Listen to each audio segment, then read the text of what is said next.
Well, one more time, welcome back to Trench Altar Ministry, a circumstances changer. Welcome back. Just a very fast introduction here. Got a beautiful program for you. I have to say program. I'm not speaking. I'm not going to do any preaching. I'm not going to do any lecturing, but you're going to be hearing some information from a very important book. And of course, please listen to the end. And it is entitled, of course, How to Stop Worrying. How to Stop Worrying and Start Living. Isn't that a great title by Mr. Dale Carnegie? How to Stop Worrying. That was a book that I picked up some years ago. And even when I was going through so many difficult situations, so many. So I'm telling you, listen to it as this brings forth to you. Take a pen and a paper. Hope that you will get a chance to get some information and be blessed. God bless you again. Enjoy the message. Thank you. Bless the name of the Lord.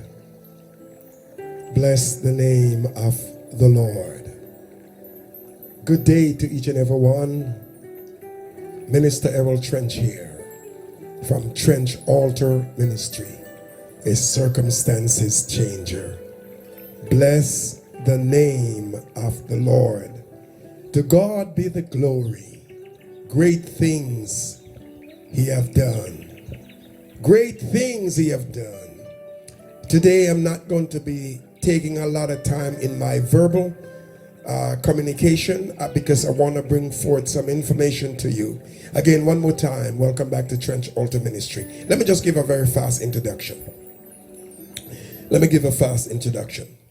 So, again, like I said, my name is Minister Errol Trench from Trench Altar Ministry, a circumstances changer. And you know, as always, your circumstances can be changed. All right. Father God, I pray that this very moment, that the word that I'm about to bring forth from myself and the audio materials, God, I pray that you will help that somebody will be blessed. Help that somebody will be touched, and help that somebody will receive a helping hand. Whatever you need to do, Father God, for those who will be listening, oh God, for those who will be listening, whatever you need to do, allow them to hear these words and can do something with it in Jesus' mighty name. All right. As I mentioned to you, my name is Minister Errol Trench. If this is the very first time you're listening to my voice, welcome. Welcome. Now, one of the things that I'm hastening tonight, because one of the things that I pray to God to do is to always give me something to give to somebody. And, you know, I prayed earnestly about these things. I got to be honest with you. When God gives us certain tasks, even our prior life could have been down. But because we truly depends on God, it changes our whole prior life. Because for us to do the things that need to be done, for us to do the things that need to be done, and we truly knows that we need God to give us the direction, then 150%, we are not depending on us, but we're depending on the power of the Almighty God. We're depending on what God is able to do, not what we can do. So what I'm hoping to do is to bring some information to you that I believe it's important. Now, if I ever bring things your way and you do not like it, that's all right. Just forgive me for the way it may have presented. But again, like I said, I'm not going to waste a lot of time. I want to get the things to you because it's a few material. One of the things that people consistently hear little bits and pieces of my own life story, you know, being, you know, as I would say, coming up on the rough side of the mountain as a lad, you know, being here and being there, hitting my head against the wall for many different reasons. I mean, I could say a bunch of things. I believe sometime through my posting, you could see that I'm just a normal everyday guy that the Lord God has given inspiration to. Now, keep in mind, over the years, you know, being from the Caribbean and getting into a city or a country where I know very little about and have very little knowledge of the corporate world or the business world or the business sectors, I always had was to consistently do the things to improve my ability to communicate with the greater part of the world or the greater part of individuals who has the ability to understand more than my own comprehension. I'm talking to somebody. Or better yet, how do I compete in a world with people who are much more knowledgeable than I? And how do I survive not only in the corporate boardroom, but before that businessman or that business mind or that individuals? Now, if anyone knew anything about my background, I have been everywhere and I've done everything. I've been in all sectors of corporates, and I've been in all areas as white collar, blue collar, no color. I've been in areas where people sometimes in the early days even try to push me down. In the early days even try to think, what is he trying to prove? I mean, they do that today. But there were people whom would actually want me to be who they want me to be. Like, consider somebody can label you and said, you're not going to be anybody. And if you do not have all the encouragement around you, you end up sometimes falling for those things. You understand me? So I do little things to let people understand, because the things that the Lord allowed me to do is not just to help me, but to help someone who might be in the same situation or position. So I consistently either trying my best to educate myself in the area of how to compete in the corporate world, or how to deal with, to understand the businessman, or to deal with the business in the business sectors or the public sectors, whatever it might be. You understand me? How to deal and understand those who have greater skill than myself with such little knowledge and skills. So I've always been searching and consistently looking for the things. And again, I don't want to waste a lot of my time here, a lot of the time, because I want to really get to the point of what I'm trying to say. So I've always been very much in tune. You hear me talk a lot about the Bible, and I've always been involved in church. So that's a very important thing. And if I'm going to bring anything to you, I want to bring something to you that not only combine the knowledge of the Bible, what I'm talking about, but also in tune, because it was always very important to me that I do not mislead people in giving them information that is outside of the Bible. Follow me? I hope you understand.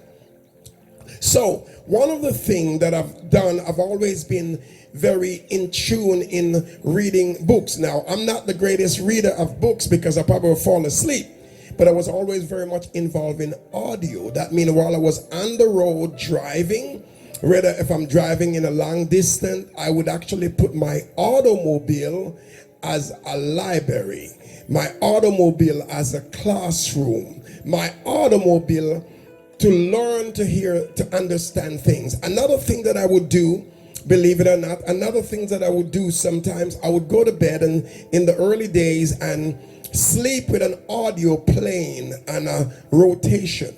So I would kind of educating myself in those particular area to have a little bit more knowledge of what I do not know. And even though I fell asleep, I still, the subconscious are picking up certain things that is important. All right. So one of the things that I do get to find out, and a book that I picked up some many years ago, and by the way, I gotta say this to you, you know, sometimes I tell people about they can do this and they can do that, and they go, ha ha ha ha ha. Yes, well, sometimes it's very easy. You can tell a man tell a man to build a house, but if you do not supply him with the bricks, then, and he do not know the bricks, then, you know, the house is not going to be built. I'm glad that God continued to put things in my spirit and in my heart. And a book that I picked up some years ago is a book that called Stop Worrying and Start Living. Now, why do I say this? And it's done by an author, Mr. Dale Carnegie. No, there are two Dale Carnegies, so let's make sure we understand. But I felt very good to bring you some of the knowledge, because I know so many people worried a lot. People worry. We are in a worry world. We worry. And I got to tell you the truth. Apart from praying and apart from believing in the God in whom I serve, sometimes when I look into these things and read these things, I try to put it to practice. So understand something. If you do not put something to practice, it doesn't matter what anybody say to you, you're gonna still in the same areas, and you just never leave that zone because of worry. So I wanted to get this to you, and it put on my place and my heart to bring you this audio version, and I'm gonna let you listen to it. So I talk way too much to now. Now you're gonna say, yes, you do. But I meant to say I talked way too much about this now. So what I want to do is to play it, and you may have to grab a cup of coffee and listen. I'm going to pull up my chair. I'm not going to do a lot of talk because I want you to listen to some of the contents. And I'm going to play a short version first, and then I'm going to play the more longer version. And there's a lot of nuggets. Well, no, you know what? I'm going to go straight to the long version so you can actually understand. This is something that you could go back to time and time and time again, okay? Time and time and time again. So let me see if I can find it, okay? So the key thing, what I'm trying to get people to understand, is some things in life that, and honestly, you know, you got to get over it. Some of the problem in our life, some of the situation that we may have had, some of the challenges that we have faced, we have to get over them. You know, you cannot hold on to problem forever. You cannot hold on to problem forever, you know. I remember, well, let me not waste time. I want to get you this and this. So get a cup of coffee and let's listen. We're going to sit down and listen together. I'm going to be sitting down because I want you to understand. And this is a story, but the book is being told in the story, and the title by Dale Carnegie, How to Stop Worrying and Start Living. All right? How to stop worrying and start living. I will not be playing the whole thing. So at least you can pick up that book and listen to the audio version of it. But I felt led to bring this to you so you can listen to some of the true story and listen to some of the examples. Very entailed. And I hope you will use it. Oh boy, I hope I've gone way too long. Sorry. In 1909, I was one of the unhappiest lads in New York.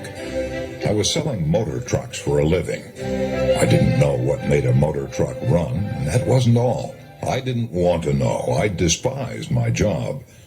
I despised living in a cheap furnished room on West 56th Street, a room infested with cockroaches.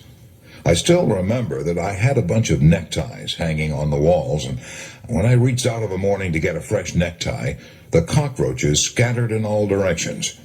I despised having to eat in cheap, dirty restaurants that were also probably infested with cockroaches. I came home to my lonely room each night with a sick headache, a headache bred and fed by disappointment, worry, bitterness, and rebellion. I was rebelling because the dreams I had nourished back in my college days had turned into nightmares. Was this life? Was this the vital adventure to which I had looked forward so eagerly? Was this all life would ever mean to me, working at a job I despised, living with cockroaches, eating vile food, and with no hope for the future? I longed for the leisure to read and to write the books I had dreamed of writing back in my college days. I knew I had everything to gain and nothing to lose by giving up the job I despised. I wasn't interested in making a lot of money, but I was interested in making a lot of living. In short, I had come to the Rubicon, to that moment of decision which faces most young people when they start out in life. So I made my decision, and that decision completely altered my future. It has made the rest of my life happy and rewarding beyond my most utopian aspirations. My decision was this. I would give up the work I loathed, and since I had spent 4 years studying in the State Teachers College in Warrensburg, Missouri, preparing to teach, I would make my living teaching adult classes in night schools. Then I'd have my days free to read books, prepare lectures, write novels and short stories. I wanted to live to write and write to live. What subject should I teach to adults at night? As I looked back and evaluated my own college training, I saw that the training and experience I had had in public speaking had been of more practical value to me in business and in life than everything else I had studied in college all put together. Why? Because it had wiped out my timidity and lack of self-confidence and given me the courage and assurance to deal with people. It had also made clear that leadership usually gravitates to the man who can get up and say what he thinks. I applied for a position teaching public speaking in the night extension courses both at Columbia University and New York University, but these universities decided they could struggle along somehow without my help. I was disappointed then, but now I thank God that they did turn me down, because I started teaching at YMCA night schools, where I had to show concrete results and show them quickly. What a challenge that was.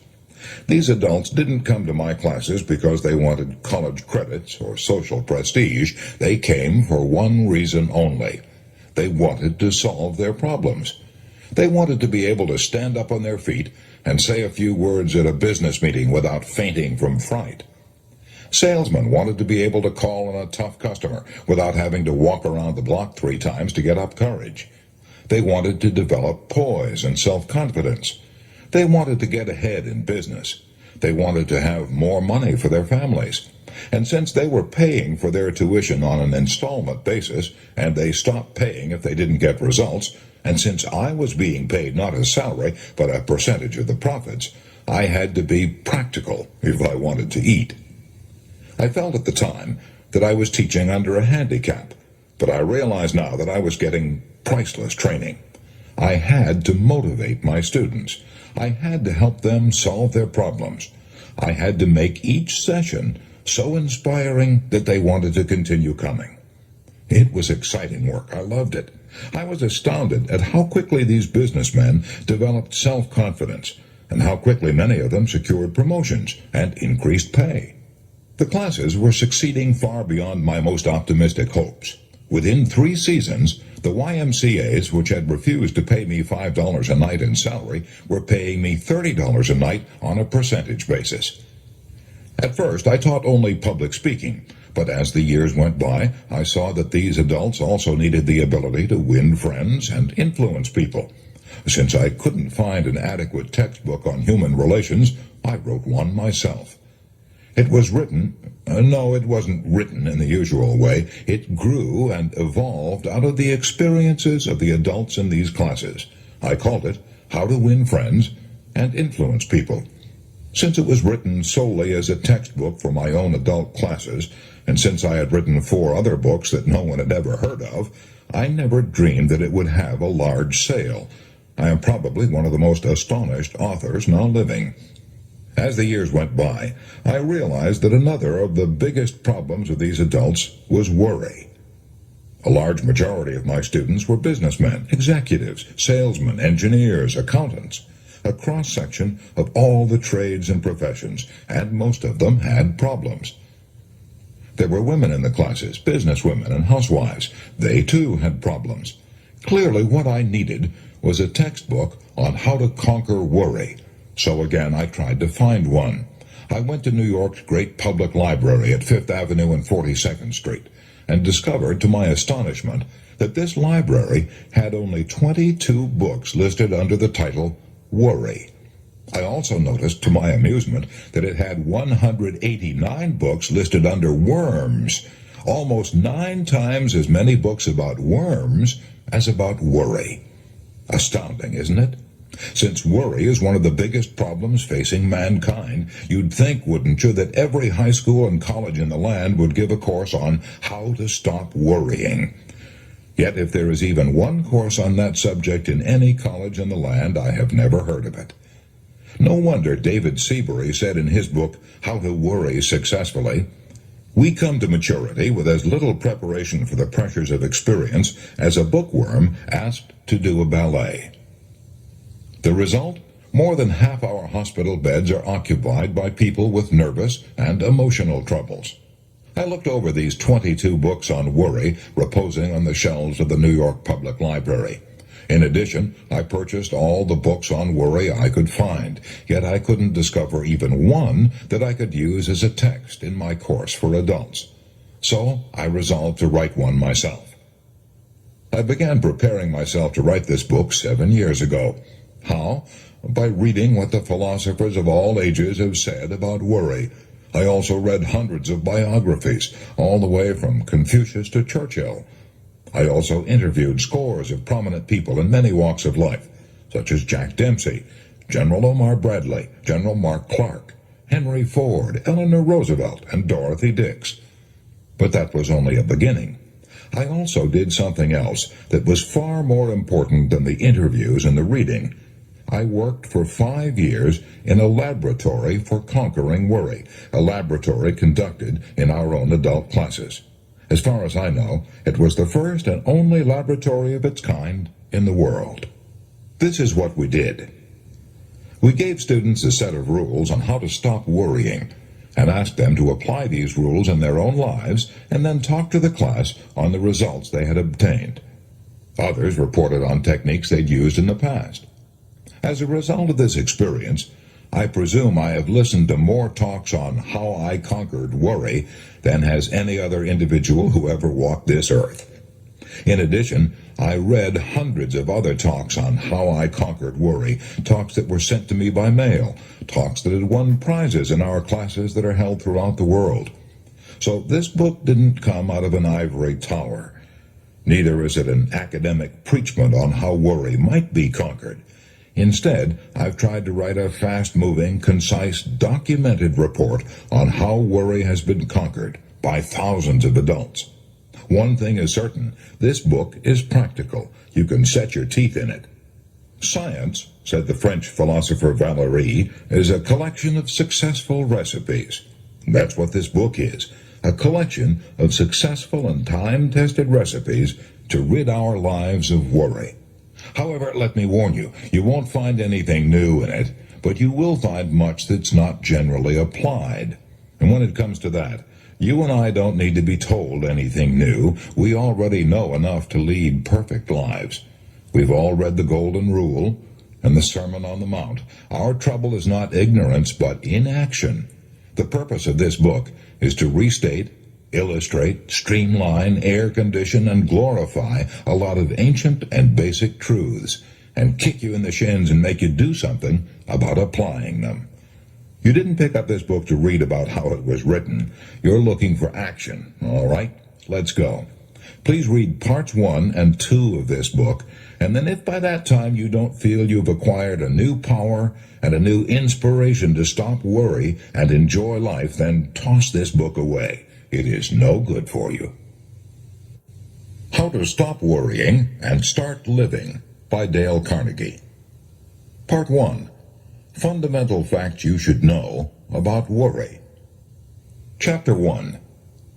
Live in Day-Tight Compartments. In the spring of 1871, a young man picked up a book and read 21 words that had a profound effect on his future. A medical student at the Montreal General Hospital, he was worried about passing the final examination, worried about what to do, where to go, how to build up a practice, how to make a living. The 21 words that this young medical student read in 1871 helped him to become the most famous physician of his generation. He organized the world-famous Johns Hopkins School of Medicine. He became Regius Professor of Medicine at Oxford, the highest honor that can be bestowed upon any medical man in the British Empire. He was knighted by the King of England.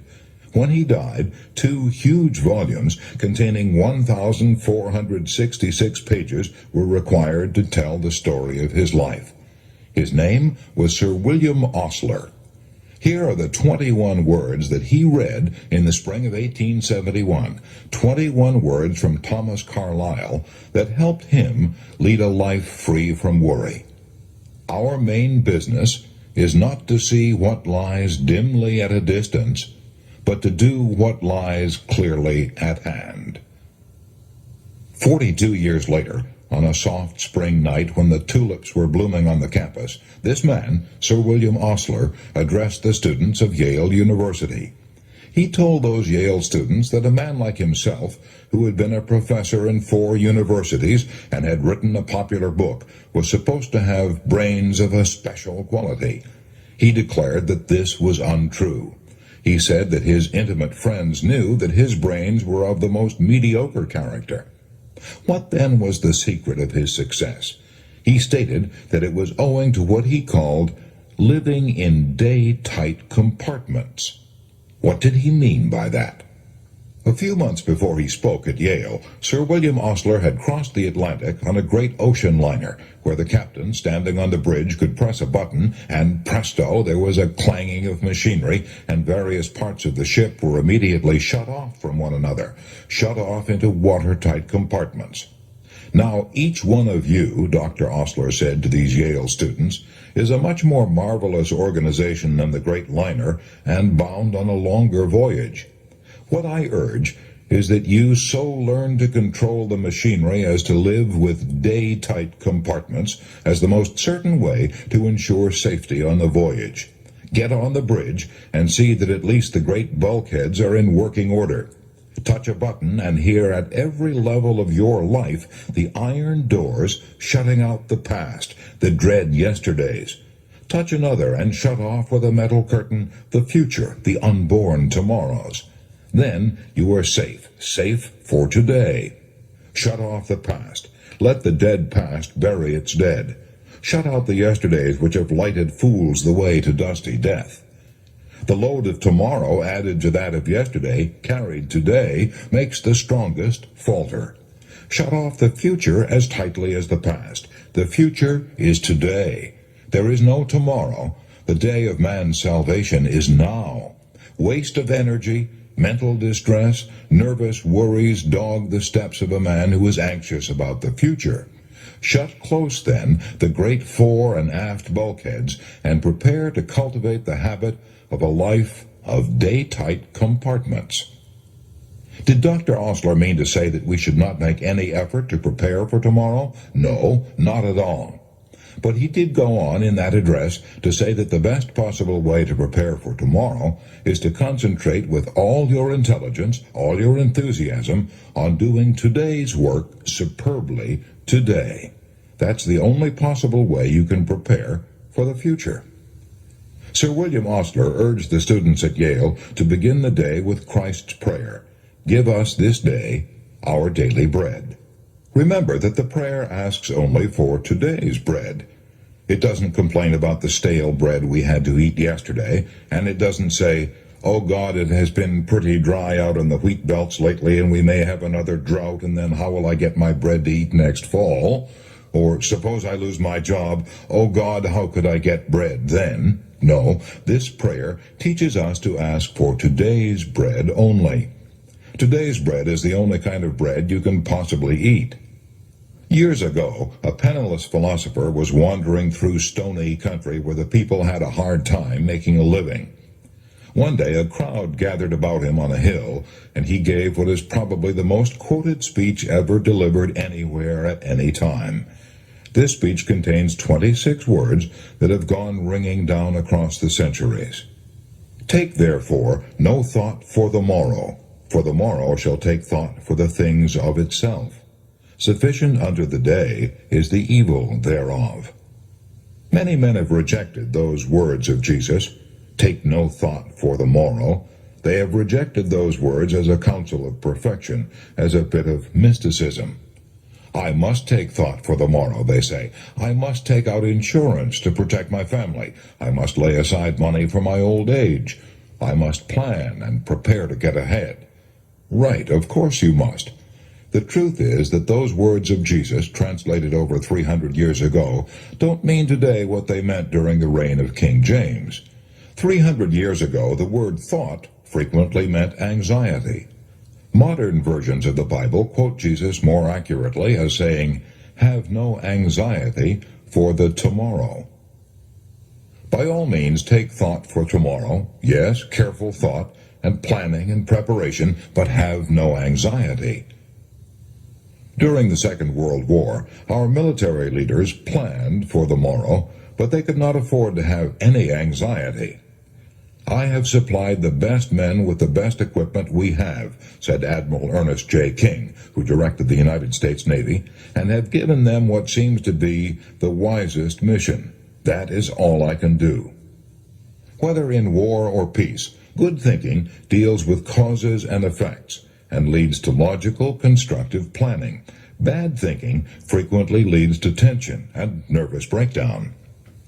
I had the privilege of interviewing Arthur Hayes Sulzberger, publisher from 1935 to 1961 of one of the most famous newspapers in the world, the New York Times. Mr. Sulzberger told me that when the Second World War flamed across Europe, he was so stunned, so worried about the future, that he found it almost impossible to sleep. He would frequently get out of bed in the middle of the night, take some canvas and tubes of paint, look in the mirror, and try to paint a portrait of himself. He didn't know anything about painting, but he painted anyway, to get his mind off his worries. Mr. Sulzberger told me that he was never able to banish his worries and find peace until he had adopted as his motto 5 words from a church hymn: "One step enough for me. Lead, kindly light, keep thou my feet. I do not ask to see the distant scene, one step enough for me." At about the same time, a young man in uniform somewhere in Europe was learning the same lesson. His name was Ted Benjamino of Baltimore, Maryland, and he had worried himself into a first-class case of combat fatigue. In April 1945, wrote Ted Benjamino, "I had worried until I had developed what doctors called a spasmodic transverse colon, a condition that produced intense pain. If the war hadn't ended when it did, I'm sure I would have had a complete physical breakdown. I was utterly exhausted. I was a Graves registration non-commissioned officer for the 94th Infantry Division. My work was to help set up and maintain records of all men killed in action, missing in action, and hospitalized. I also had to help disinter the bodies of both Allied and enemy soldiers who had been killed and hastily buried in shallow graves during the pitch of battle. I had to gather up the personal effects of these men and see that they were sent back to parents or closest relatives who would prize these personal effects so much. I was constantly worried for fear we might be making embarrassing and serious mistakes. I was worried about whether or not I would come through all this. I was worried about whether I would live to hold my only child in my arms, a son of 16 months whom I had never seen. I was so worried and exhausted that I lost 34 pounds. I was so frantic that I was almost out of my mind. I looked at my hands. They were hardly more than skin and bones. I was terrified at the thought of going home a physical wreck. I broke down and sobbed like a child. I was so shaken that tears welled up every time I was alone. There was one period soon after the Battle of the Bulge started that I wept so often that I almost gave up hope of ever being a normal human being again. I ended up in an Army dispensary. An Army doctor gave me some advice which has completely changed my life.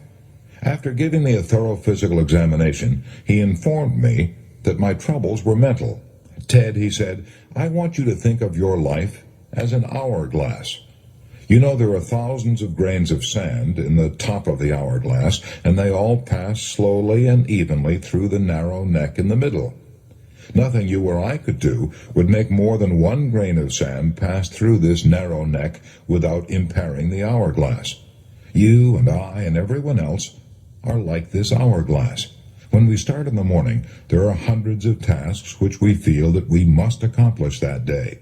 But if we do not take them one at a time and let them pass through the day slowly and evenly, as do the grains of sand passing through the narrow neck of the hourglass, then we're bound to break our own physical or mental structure. I've practiced that philosophy ever since that memorable day that an army doctor gave it to me. One grain of sand at a time, one task at a time. That advice saved me physically and mentally during the war, and it has also helped me in my present position as Public Relations and Advertising Director for the Ad Crafters Printing and Offset Company, Incorporated. I found the same problem arising in business that had arisen during the war. A score of things had to be done at once, and there was little time to do them. We were low in stocks. We had new forms to handle, new stock arrangements, changes of address, opening and closing offices, and so on. Instead of getting taut and nervous, I remembered what the doctor had told me. One grain of sand at a time, one task at a time. By repeating those words to myself over and over, I accomplished my tasks in a more efficient manner, and I did my work without the confused, jumbled feeling that had almost wrecked me on the battlefield. One of the most appalling comments on our present way of life is that at one time, half of all the beds in our hospitals were reserved for patients with nervous and mental troubles, patients who had collapsed under the crushing burden of accumulated yesterdays and fearful tomorrows. Yet a vast majority of those people could have avoided those hospitals, could have led happy, useful lives if they had only heeded the words of Jesus. Have no anxiety about the morrow. Or the words of Sir William Osler, live in day-tight compartments. You and I are standing this very second at the meeting place of two eternities, the vast past that has endured forever and the future that is plunging on to the last syllable of recorded time. We can't possibly live in either of those eternities, no, not even for one split second. But by trying to do so, we can wreck both our bodies and our minds. So let's be content to live the only time we can possibly live, from now until bedtime. Anyone can carry his burden, however hard, until nightfall, wrote Robert Louis Stevenson. Anyone can do his work, however hard, for one day. Anyone can live sweetly, patiently, lovingly, purely, till the sun goes down. And this is all that life really means. Yes, that is all that life requires of us. But Mrs. E.K. Shields of Saginaw, Michigan, was driven to despair, even to the brink of suicide, before she learned to live just till bedtime. In 1937, I lost my husband, Mrs. Shields said as she told me her story. I was very depressed and almost penniless. I wrote my former employer, Mr. Leon Roach of the Roach Fowler Company of Kansas City, and got my old job back. I had formerly made my living selling world books to rural and town school boards. I had sold my car 2 years previously when my husband became ill, but I managed to scrape together enough money to put a down payment on a used car and started out to sell books again. I'd thought that getting back on the road would help relieve my depression, but driving alone and eating alone was almost more than I could take. Some of the territory was not very productive, and I found it hard to make those car payments, small as they were. In the spring of 1938, I was working out of Versailles, Missouri. The schools were poor, the roads bad, and I was so lonely and discouraged that at one time I even considered suicide. It seemed that success was impossible. I had nothing to live for. I dreaded getting up each morning and facing life. I was afraid of everything. Afraid I could not meet the car payments, afraid I could not pay my room rent, afraid I would not have enough to eat. I was afraid my health was failing, and I had no money for a doctor. All that kept me from suicide were the thoughts that my sister would be deeply grieved, and that I didn't have enough money to pay my funeral expenses. Then one day, I read an article that lifted me out of my despondence and gave me the courage to go on living. I shall never cease to be grateful for one inspiring sentence in that article. It said, "Every day is a new life to a wise man." I typed that sentence out and pasted it on the windshield of my car, where I saw it every minute I was driving. I found it wasn't so hard to live only one day at a time. I learned to forget the yesterdays and not to think of the tomorrows. Each morning I said to myself, today is a new life. I have succeeded in overcoming my fear of loneliness, my fear of want. I am happy and fairly successful now, and have a lot of enthusiasm and love for life. I know now that I shall never again be afraid, regardless of what life hands me. I know now that I won't have to fear the future. I know now that I can live one day at a time, and that every day is a new life to a wise man. Who do you suppose wrote this verse? Happy the man, and happy he alone, he who can call today his own, he who, secure within, can say, tomorrow do thy worst, for I have lived today. Those words sound modern, don't they? Yet they were written 30 years before Christ was born by the Roman poet Horace. One of the most tragic things I know about human nature is that all of us tend to put off living. We're all dreaming of some magical rose garden over the horizon instead of enjoying the roses that are blooming outside our windows today. Why are we such fools, such tragic fools? How strange it is, our little procession of life, wrote Stephen Leacock. The child says, when I am a big boy, but what is that? The big boy says, when I grow up. And then grown up, he says, when I get married. But to be married, what is that after all? The thought changes to when I'm able to retire. And then when retirement comes, he looks back over the landscape traversed. A cold wind seems to sweep over it. Somehow he has missed it all, and it is gone. Life, we learn too late, is in the living, in the tissue of every day and hour. The late Edward S. Evans of Detroit almost killed himself with worry before he learned that life is in the living, in the tissue of every day and hour.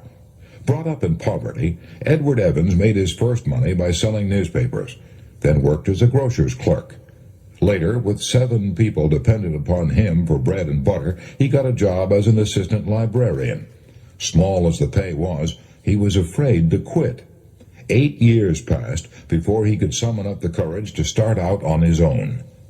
But once he started, he built up an original investment of 55 borrowed dollars into a business of his own that made him $20,000 a year. Then came a frost, a killing frost. He endorsed a big note for a friend, and the friend went bankrupt. Quickly on top of that disaster came another. The bank in which he had all his money collapsed. He not only lost every cent he had, but was plunged into debt for $16,000. His nerves couldn't take it. I couldn't sleep or eat, he told me.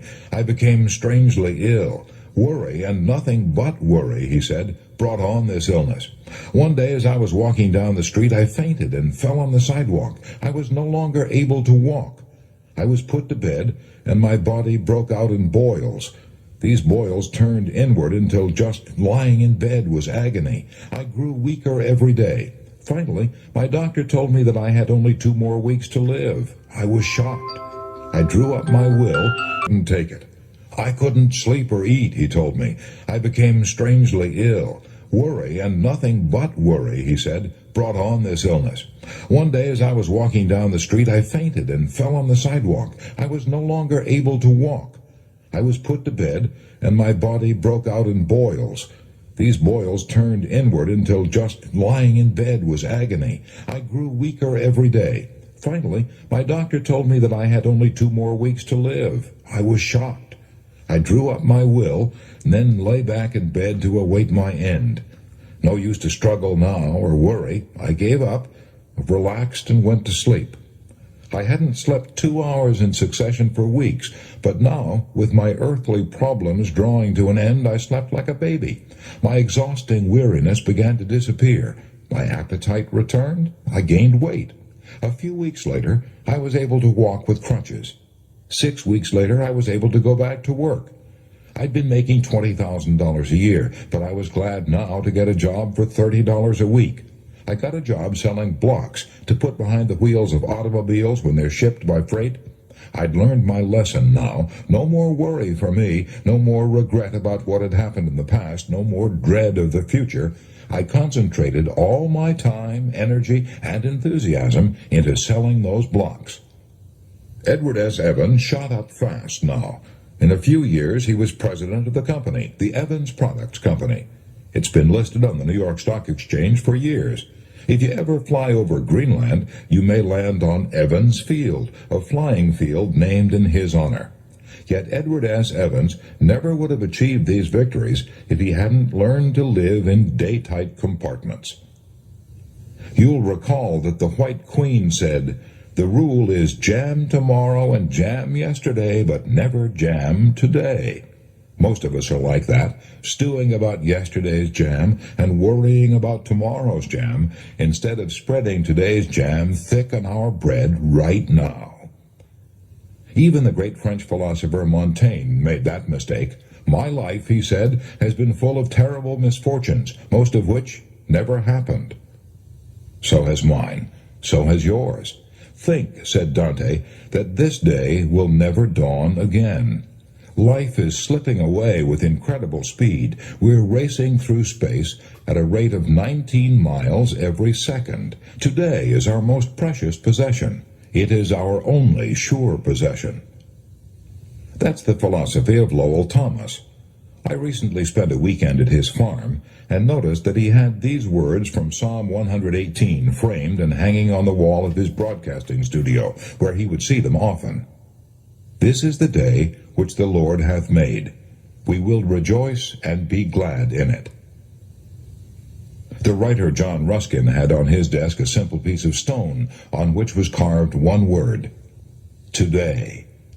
And while I haven't a piece of stone on my desk, I do have a poem pasted on my mirror where I can see it when I shave every morning. A poem that Sir William Osler always kept on his desk. A poem written by the famous Indian dramatist Kalidasa. Salutation to the dawn. Look to this day, for it is life, the very life of life. In its brief course lie all the verities and realities of your existence, the bliss of growth, the glory of action, the splendor of beauty. For yesterday is but a dream, and tomorrow is only a vision. But today, well lived, makes every yesterday a dream of happiness, and every tomorrow a vision of hope. Look well, therefore, to this day. Such is the salutation to the dawn. So, the first thing you should know about worry is this. If you want to keep it out of your life, do what Sir William Osler did. 1. Shut the iron doors on the past and the future. Live in day-tight compartments. Why not ask yourself these questions and write down the answers? 1. Do I tend to put off living in the present in order to worry about the future or to yearn for some magical rose garden over the horizon? 2.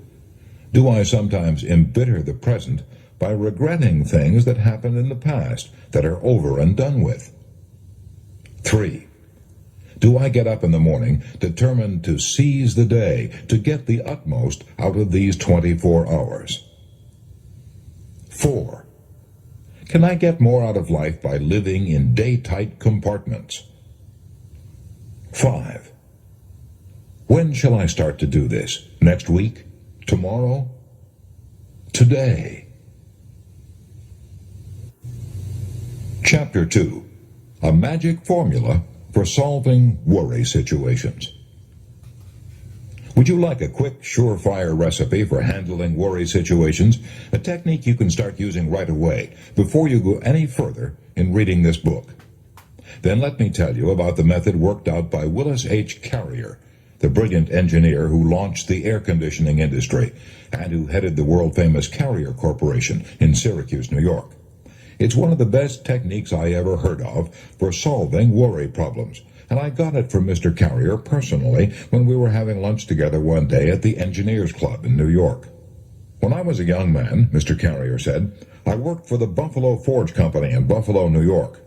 I was handed the assignment of installing a gas cleaning device in a plant of the Pittsburgh Plate Glass Company at Crystal City, Missouri, a plant costing millions of dollars. The purpose of this installation was to remove the impurities from the gas so it could be burned without injuring the engines. This method of cleaning gas was new. It had been tried only once before and under different conditions. In my work at Crystal City, Missouri, unforeseen difficulties arose. It worked after a fashion, but not well enough to meet the guarantees we had made. I was stunned by my failure. It was almost as if someone had struck me a blow on the head. My stomach, my insides began to twist and turn. For a while I was so worried I couldn't sleep. Finally, common sense reminded me that worry wasn't getting me anywhere, so I figured out a way to handle my problem without worrying. It worked superbly. I've been using this same anti-worry technique for more than 30 years. It is simple. Anyone can use it. It consists of 3 steps. Step 1. I analyzed the situation fearlessly and honestly and figured out what was the worst that could possibly happen as a result of this failure. No one was going to jail me or shoot me, that was certain. True, there was also a chance that I would lose my position, and there was also a chance that my employers would have to remove the machinery and lose the $20,000 we had invested. Step 2. After figuring out what was the worst that could possibly happen, I reconciled myself to accepting it if necessary. I said to myself, this failure will be a blow to my record, and it might possibly mean the loss of my job. But if it does, I can always get another position. Conditions could be much worse, and as far as my employers are concerned, well, they realize that we are experimenting with a new method of cleaning gas, and if this experience costs them $20,000, they can charge it up to research, for it's an experiment. After discovering the worst that could possibly happen and reconciling myself to accepting it, if necessary, an extremely important thing happened. I immediately relaxed and felt a sense of peace that I hadn't experienced in days. Step 3. From that moment on, I calmly devoted my time and energy to trying to improve upon the worst, which I had already accepted mentally. I now tried to figure out ways and means by which I might reduce the loss of $20,000 that we faced. I made several tests and finally figured out that if we spent another $5,000 for additional equipment, our problem would be solved. We did this, and instead of the firm losing $20,000, we made $15,000. I probably would never have been able to do this if I had kept on worrying, because one of the worst features about worrying is that it destroys our ability to concentrate. When we worry, and instead of the firm losing $20,000, we made $15,000. I probably would never have been able to do this if I had kept on worrying, because one of the worst features about worrying is that it destroys our ability to concentrate. When we worry, our minds jump here and there and everywhere, and we lose all power of decision. However, when we force ourselves to face the worst and accept it mentally, we then eliminate all these vague imaginings and put ourselves in a position in which we are able to concentrate on our problem. Now, this incident that I have related occurred many years ago. It worked so superbly that I've been using it ever since, and as a result, my life has been almost completely free from worry. Now, why is Willis H. Carrier's magic formula so valuable and so practical, psychologically speaking? Because it yanks us down out of the great gray clouds in which we fumble about when we're blinded by worry. It plants our feet good and solid on the earth. We know where we stand. And if we haven't solid ground under us, how in creation can we ever hope to think anything through? Professor William James, the father of applied psychology, has been dead since 1910. But if he were alive today and could hear this formula for facing the worst, he would heartily approve it. How do I know that? Because he told his own students, "Be willing to have it so. Be willing to have it so," he said, because acceptance of what has happened is the first step in overcoming the consequences of any misfortune. Would you like to see how someone adopted Willis H. Carrier's magic formula and applied it to his own problem? Well, here's one example from a New York oil dealer who was a student in my classes. I was being blackmailed, this student began. I didn't believe it was possible. I didn't believe it could happen outside of the movies, but I was actually being blackmailed. What happened was this. The oil company of which I was the head had a number of delivery trucks and a number of drivers. At that time, war regulations were strictly enforced, and we were rationed on the amount of oil we could deliver to any one of our customers. I didn't know it, but it seems that certain of our drivers had been delivering oil short to our regular customers and then reselling the surplus to customers of their own. The first inkling I had of these illegitimate transactions was when a man who claimed to be a government inspector came to see me one day and demanded hush money. He had got documentary proof of what our drivers had been doing, and he threatened to turn this proof over to the district attorney's office if I didn't cough up. I knew, of course, that I had nothing to worry about, personally at least, but I also knew that the law says a firm is responsible for the actions of its employees. What's more, I knew that if the case came to court and it was aired in the newspapers, the bad publicity would ruin my business. And I was proud of my business. It had been founded by my father 24 years before. I was so worried I was sick. I didn't eat or sleep for 3 days and nights. I kept going around in crazy circles. Should I pay the money, $5,000, or should I tell this man to go ahead and do his damnedest? Either way, I tried to make up my mind. It ended in a nightmare. Then on Sunday night, I happened to pick up the booklet on How to Stop Worrying, which I had been given in my Carnegie class in public speaking. I started to read it and came across the story of Willis H. Carrier. Face the worst, it said. So I asked myself, what's the worst that could happen if I refuse to pay up and these blackmailers turn their records over to the district attorney? The answer to that was the ruin of my business. That's the worst that can happen. I can't go to jail. All that can happen is that I shall be ruined by the publicity. I then said to myself, all right, the business is ruined. I accept that mentally. What happens next? Well, with my business ruined, I would probably have to look for a job. And that wasn't bad. I knew a lot about oil. There were several firms that might be glad to employ me. I began to feel better. The blue funk I had been in for 3 days and nights began to lift a little. My emotions calmed down, and to my astonishment, I was able to think. I was clear-headed enough now to face step 3, improve on the worst. As I thought of solutions, an entirely new angle presented itself to me. If I told my attorney the whole situation, he might find a way out which I hadn't thought of. I know it sounds stupid to say that this hadn't even occurred to me before, but of course I hadn't been thinking. I had only been worrying. I immediately made up my mind that I would see my attorney first thing in the morning, and then I went to bed and slept like a log. How did it end? Well, the next morning, my lawyer told me to go and see the district attorney and tell him the truth. I did precisely that.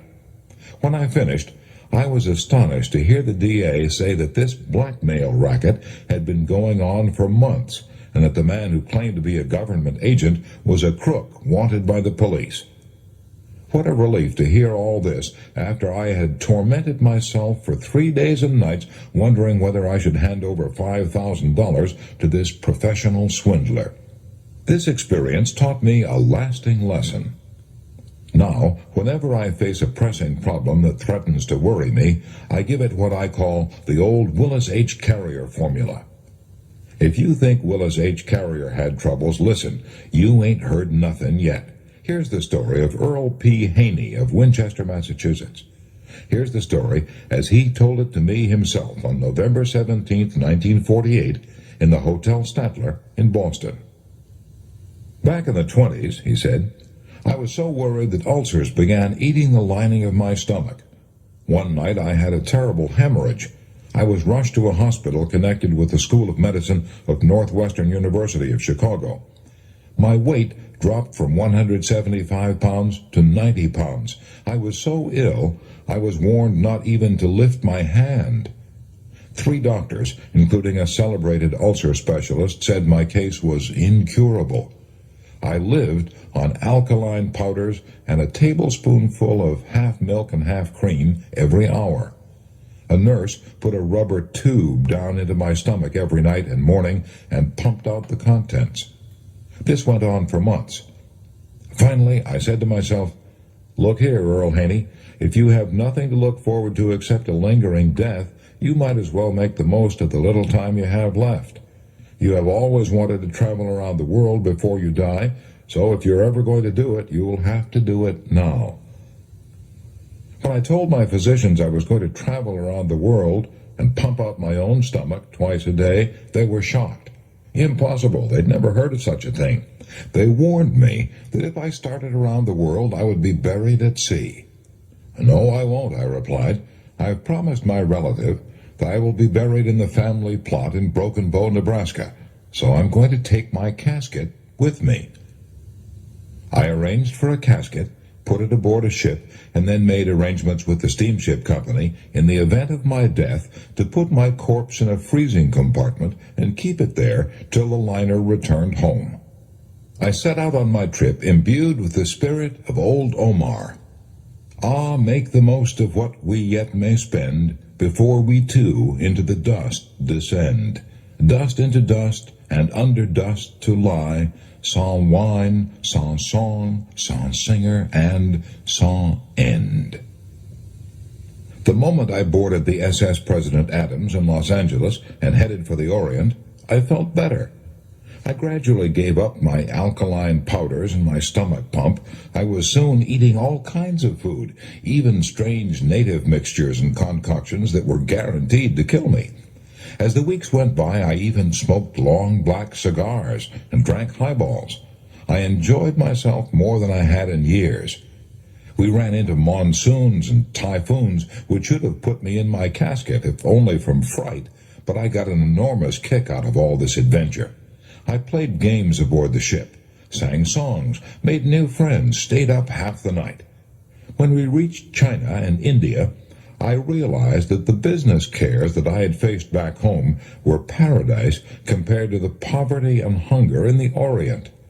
I stopped all my senseless worrying and felt fine. When I got back to America, I had gained 90 pounds and had almost forgotten I even had a stomach ulcer. I had never felt better in my life. I went back to business and haven't been ill a day since. Earl P. Haney told me he realizes now that he was unconsciously using the self-same principles that Willis H. Carrier used to conquer worry. First, I asked myself, what is the worst that could possibly happen? And the answer was death. Second, I prepared myself to accept death. I had to. There was no choice. The doctors said my case was hopeless. Third, I tried to improve the situation by getting the utmost enjoyment out of life for the short time I had left. If, he continued, if I had gone on worrying after boarding that ship, I have no doubt that I would have made the return voyage inside my coffin.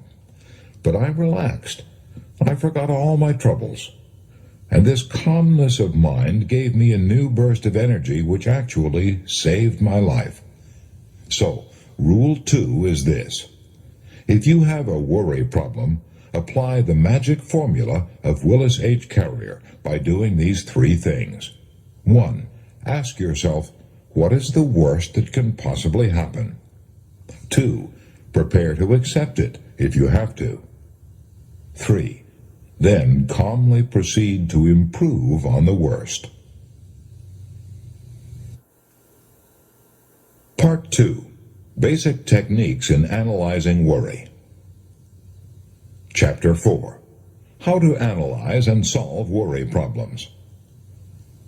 I keep 6 honest serving men. They taught me all I knew. Their names are what and why and when and how and where and who. Rudyard Kipling.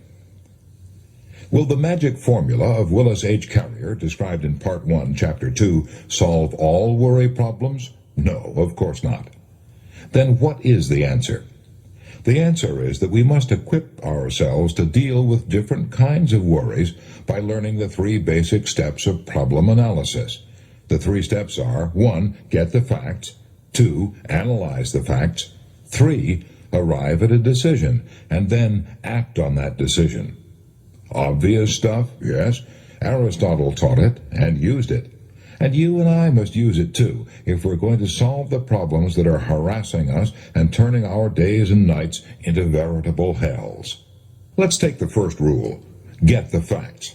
Why is it so important to get the facts? Because unless we have the facts, we can't possibly even attempt to solve our problems intelligently. Without the facts, all we can do is stew around in confusion.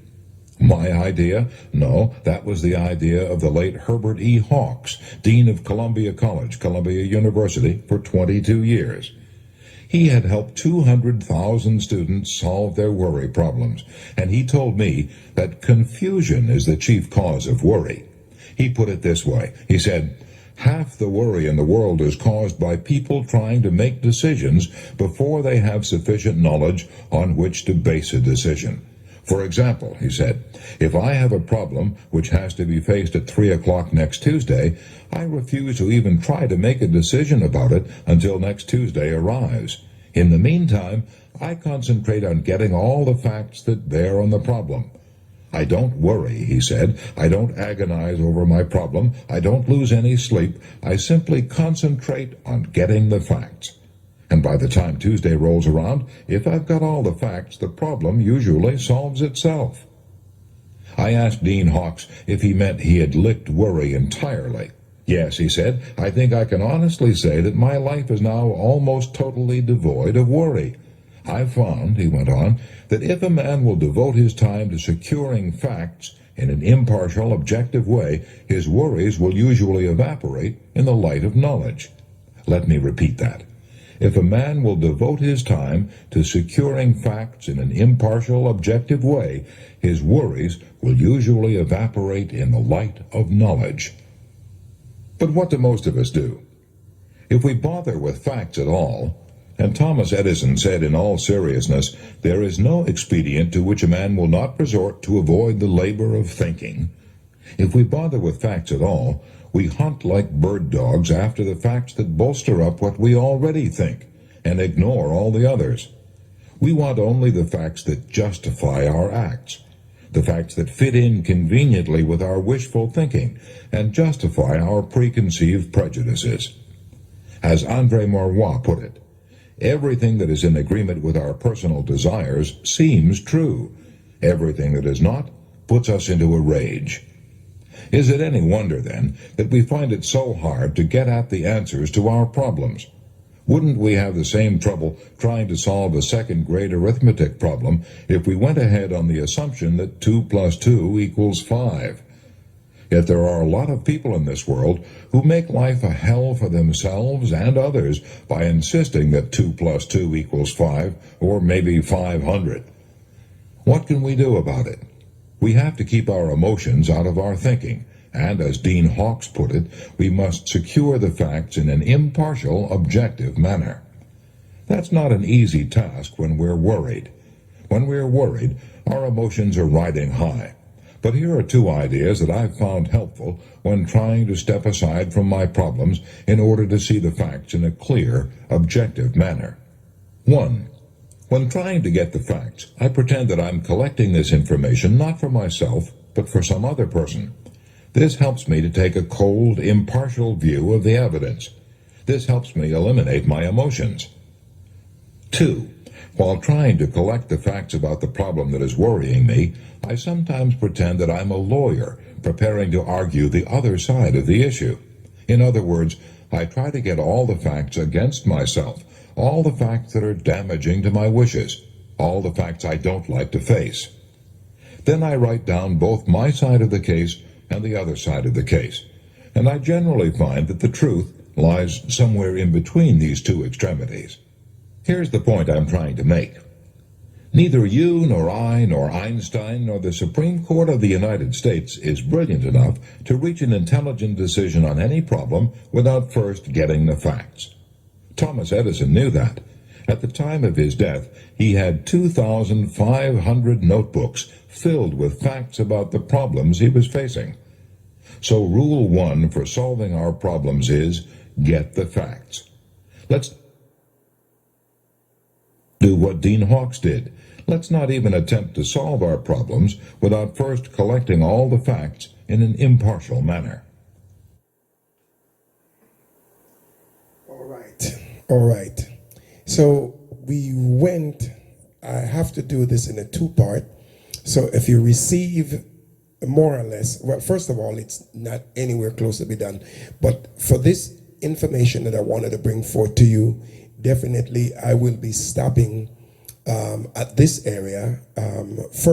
Further on, you could read the book to get some information, and of course, Dale Carnegie, how to stop worrying and start living. And you do realize that there's some really vital information that pops out to you or that you heard. Now, again, I mentioned earlier that, you know what, a lot of us has, how would you say it? The greatest educated person or the most educated person, they did not just acquire their education. There are theory, they are practical, there are, you could say it any which way you want. However, you can hear that most of these stories that you were hearing, these were educated men and women. These were people whom did some things. You can go and research for yourself. But irrelevant of who those individuals are, every one of us can fit into those areas and realize that each and every one of us worry. We all worry. And it came to my heart, really and truly. And you know what I said, I don't like to just bring things. Honestly, I am not that excellent to package things so consistently, week after week. But the Lord give point a thought in my spirit in which I honestly believe somebody will be blessed. I got a message from out of Uganda. By the way, I got to say this to you even before I wrap up because I don't have enough. The video is already gone. You know, there are people, I don't even know the impact of a message until when I release it and it's out there and the kind of response that I get back. And that's why I know that God is doing something excellent with Trench Altar Ministry. One of the things I can assure you that Trench Altar Ministry is not one-sided. Trench Altar Ministry reaching every individual. Invitations are coming in from around the world for me to go various places and speak. When God released that I will do so, it will be so. But I do not like to act just like that, just because information or requests. And by the way, thank you all. Do not stop sending me your requests. One day, someday, I'll be in front of your audience, not just in front of the microphone and camera, but in front of your audience. But I like to wait on God. And that's the reason why I believe that God is doing so great things with Trench Altar Ministry and myself. Thank you very much. I hope what you heard today will help somebody to stop worrying and start living. You could get the rest from the book. I just felt so touched to want to bring this information to you. Let me stop because I know we're going to have to get this to you and get it to you. It's probably going to be in two parts for sure. Okay, two parts, going to be part A and part B, or part 1 or part 2.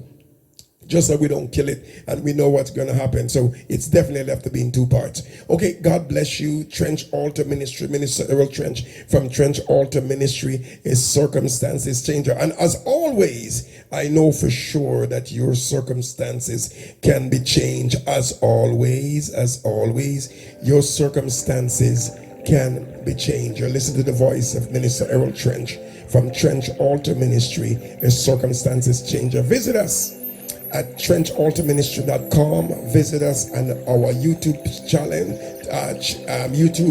channel, and visit us on Facebook and all the social media. Just type on Trench Altar Ministry in any search engines, and you will see all our material pops up all over. God bless you again. Thank you so much for your time. Thank you for being with us. Stay blessed. Stop worrying and start living. Okay, stop worrying and start living. God bless you. Amen.